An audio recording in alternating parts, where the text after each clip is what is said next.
इथे आलेल्या लोकांना या सगळ्या टेक्निकलच्या बाबी माहीत नाही। विशेष म्हणजे जिथं स्प्रिंकलर काम करत नाही, एखाद्या घटनेत नुसता धूर जरी निघायला लागला तर अलार्म वाजतो, पण असा कुठलाही फायर ब्रिगेडचा अलार्म या प्रकरणात वाजला नाही। स्प्रिंकलर अलार्मच चालू नाहीये, स्प्रिंकलर सक्रियच नव्हता। याच्यातल्या जे काही NICU सारख्या ऑक्सिजन समृद्ध वातावरणात उपकरणांची सुरक्षा तपासणी नियमित करणं, ही तपासणी अजिबात नियमित झालेली नाही। हे सगळं जर बघितलं आणि विशेष म्हणजे 2021च्या घटनेनंतर तत्कालीन मुख्यमंत्री सन्माननीय उद्धव साहेबांनी जी डॉक्टर संजीव कुमार यांच्या अध्यक्षतेखाली समिती नेमली होती आणि त्या समितीने ज्या गाईडलाईन दिल्या होत्या, मला वाटतं 2 दिवसापूर्वी माजी गृहमंत्री अनिल देशमुख साहेबांनी सुद्धा पत्रकार परिषद घेऊन या समितीचा उल्लेख केला होता आणि या समितीच्या शिफारशी जर लागू झाल्या असत्या किंवा त्याचं जर काटेकोर अंमलबजावणी झाली असती तर कदाचित ही दुर्घटना टळली असती। यावर 2 दिवसांपूर्वीच माजी गृहमंत्री अनिल देशमुख साहेबांनी सुद्धा वाच्यता केली। याचा अर्थ मी सन्माननीय सगळ्या माध्यमांच्या प्रतिनिधींना अत्यंत नम्रतेने आणि जबाबदारीने सांगितलं पाहिजे की फक्त आणि फक्त का या समितीच्या शिफारशी लागू केल्या नाही, का या समितीच्या शिफारशींची काटेकोर म्हणजे लागू करावे हे तर होतं, पण त्याची काटेकोर अंमलबजावणी का केली नाही? तर फक्त आमच्या विरोधातलं सरकार होतं म्हणून आम्ही त्यांचं ऐकणार नाही। अरे पण ते ऐकलं असतं तर लोकांचे जीव वाचले असते ना, किमान लोकांचे जीव वाचण्यासाठी तरी ऐका दुसऱ्यांचं। पण आम्हाला विरोधी बाकावरच्या लोकांचं ऐकायचंच नाही।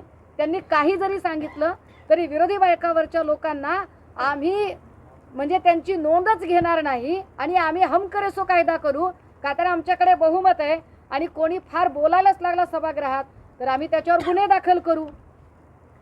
ही जी मगरुरी आहे, ही मगरुरी जशी मुख्यमंत्र्यांमध्ये आहे तशी या जिल्ह्याचा पालकमंत्री असणाऱ्या बावनकुळे यांच्यामध्येही आहे। बावनकुळेंचा अतिशय गलथान कारभार पालकमंत्री म्हणून, म्हणजे मला आधी असं वाटत होतं की फक्त गृहमंत्रीच निष्काम असतात का, तर नाही, इथे तर पालकमंत्री पण काहीच काम करत नाहीत। आणि पालकमंत्र्यांनी जर तात्काळ जर लक्ष घातलं असतं आणि या हॉस्पिटलसाठी आवश्यक असणाऱ्या सुविधा जर इथे दिल्या गेल्या असत्या तर कदाचित आज या हॉस्पिटलमध्ये या बाळांचा जीव गेला नसता। पालकमंत्र्यांनी या सगळ्यांच्या पलीकडे जाऊन बाप म्हणून विचार करावा। पुन्हा पुन्हा म्हणते की मी आई म्हणून बोलते, ते त्यांना सुद्धा मुलं आहेत, त्यांनी बाप म्हणून विचार करावा की ज्याचं लेकरू जातं त्याचं काळीज काय म्हणत असेल। आणि कुठल्याही समितीपेक्षा, समितीच्या शिफारशीपेक्षा, कायद्याने केलेल्या कलमांपेक्षा सुद्धा ज्यांची बाळं गेली आहेत त्यांच्या आईबापांनी फोडलेला टाहो आणि त्यांच्या काळजातनं निघालेला शाप, तो तळतळाट तुम्हाला सुखानं राज्य करू देणार नाही। तो तळतळाट लागेल या सगळ्या लोकांना ज्यांनी याच्यात हलगर्जीपणा केलेला आहे। जी समिती नेमण्यात आली तर अशा पद्धतीने जर काम झालं तर गोरगरीब, कारण या हॉस्पिटलमध्ये येणारा जो क्लास आहे तो पेइंग क्लास, जर हायेस्ट पेइंग क्लास असता तर तो इकडे आला नसता। म्हणजे ही गरिबाची लेकरं आहेत, गरिबाच्या लेकराचा जीव गेला तर यांना काही फरक पडत नाही, बावनकुळेंना पण काही फरक पडत नाही, कारण बावनकुळेंना आता मुख्यमंत्री पद कसं मिळवायचं याच्या पलीकडे दुसरं काहीच दिसत नाही। पण या जीवांची जबाबदारी कोण घेणार? इथे गुन्हा दाखल झाला पाहिजे।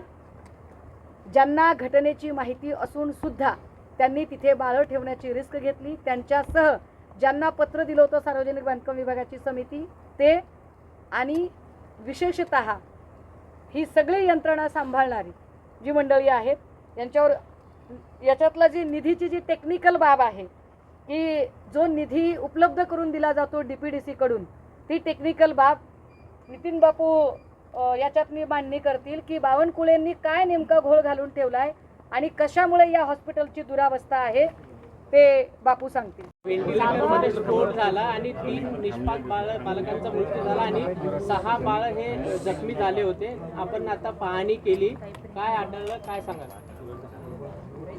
मी काहीही मांडण्याच्या आधी पहिल्यांदा हे सांगितलं पाहिजे की मी एक आई आहे आणि आई म्हणून दुसऱ्या आईच्या वेदना संवेदना मी समजू शकते। एखादं बाळ जन्माला येतं त्यावेळेला कुठल्याही आईबाबांच्यासाठी, त्या कुटुंबाच्यासाठी मोठा आनंद असतो आणि अशा वेळेला एखादं बाळ सकाळी जन्माला येतं, 12 तास त्याचा पुरता आनंद उपभोगला नाही तोपर्यंत ते बाळ अक्षरशः त्याचा होरपळून कोळसा व्हावा, म्हणजे त्याचं वर्णन सुद्धा आपल्याच्याने ती जीभ रेटत नाही की त्याचे इतक्या वाईट पद्धतीने त्याचा मृत्यू व्हावा.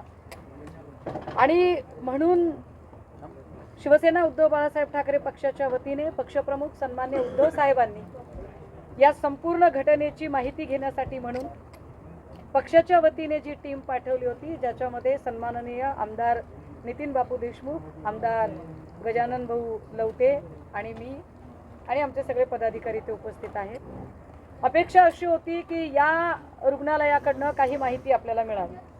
हे फार विशेष आहे की नेमकं आजच इथे मुंबईवरून जी काही चौकशी समिती वगैरे सो कॉल्ड आलेली आहे ती सकाळपासून आलेली आहे असं सांगितलं जाते. तुम्ही माध्यम समोर आहात आणि मागच्या 2-2.5 तासांपासून आम्ही त्या चौकशी समितीतले अधिकारी नेमके कुठे आहेत ते शोधतोय आणि ते अधिकारी काही आम्हाला अजून दिसत नाहीयेत. सापडतील, कुठेतरी मिस्टर इंडिया झाले असतील, सापडतील ते. या सगळ्यांमध्ये जो महत्त्वाचा मुद्दा होता की व्हेंटिलेटरचं ऑडिट झालेलं होतं का. मला अजूनही मी त्यांना मगाचपासून स्ट्रक्चरल स्टेबिलिटी सर्टिफिकेट मागते जे मला मिळालेलं नाही. मी त्यांना इलेक्ट्रिकल ऑडिट मागते जे मला मिळालेलं नाही.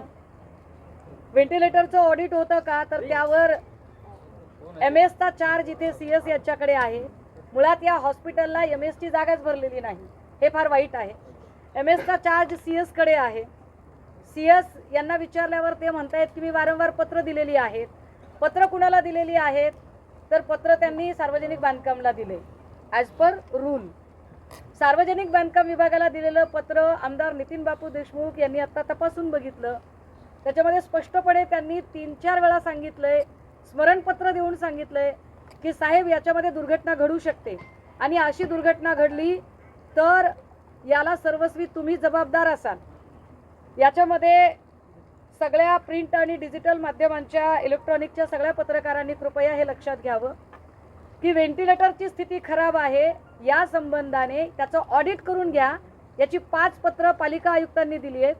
त्याच्यावर स्मरणपत्र MS चा चार्ज घेणारे CS असणारे राऊत यांनी बांधकाम विभागाला दिलं आणि बांधकाम विभागाला सांगितलं की दुर्घटना घडल्यास तुम्ही जबाबदार असाल.